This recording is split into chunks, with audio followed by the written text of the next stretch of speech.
BJP Bangla ভাগ করতে চাইছে, তৃণমূলের প্রচ্ছন্ন সুরসুরি আছে। আমরা রাজ্যের সমস্ত অংশের উন্নয়ন হোক, উত্তর থেকে দক্ষিণ, কিন্তু পশ্চিমবঙ্গ রাজ্যটাকে ইন্ট্যাক্ট রেখে এই দাবির পক্ষে। আমরা দিল্লিকে শক্তিশালী করবে আর রাজ্যগুলোকে কেটে কেটে টুকরো করে দেবে বিজেপি, এই তাল আমরা মানব না। আমরা আমাদের নেতা জ্যোতি বসু কেন্দ্র রাজ্য সম্পর্কে রাজ্যকে শক্তিশালী করার জন্য লড়াই করেছেন। আমরা বাংলা ভাগের চক্রান্ত রোখার জন্য আজকে রাস্তায় নেমেছি। বৃহত্তর স্বার্থে মমতা ব্যানার্জি কিচ্ছু করেন, উনি দলীয় স্বার্থে, সংকীর্ণ স্বার্থে, নিজের স্বার্থে, নিজের ভাইপোর স্বার্থে করেন। ওইসব কিছু একটা করার জন্য গেছেন এই আইওয়াস।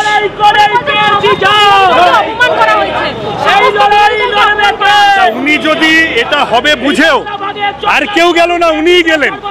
ওনার সাথে কি বিজেপির সুসম্পর্ক? ওনার এই আশা জেগেছিল কেন যে বিজেপি ওনাকে বাড়তি ট্রিটমেন্ট দেবে, বেটার কিছু ট্রিটমেন্ট দেবে? সেটা উনি বলতে পারবেন, কিন্তু এর কোনো মানে নেই। মানে এই যাওয়াটাই উচিত হয়নি।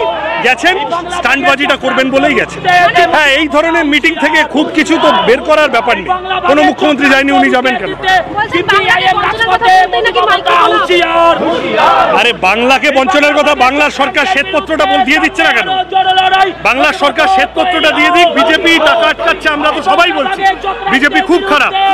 100 দিনের কাজে কি টাকা এসেছে, কি চুরি করেছো, কোথায় গেছে, কি খরচ করেছো, কি পাবে তুমি বলে দাও হোয়াইট পেপার দিয়ে। আমাদের পার্টি তো দাবি করেছে, তুমি হোয়াইট পেপার দিচ্ছ না, তুমি টাকার হিসেব দিচ্ছ না, সেটাও কোনো কাজের কথা না।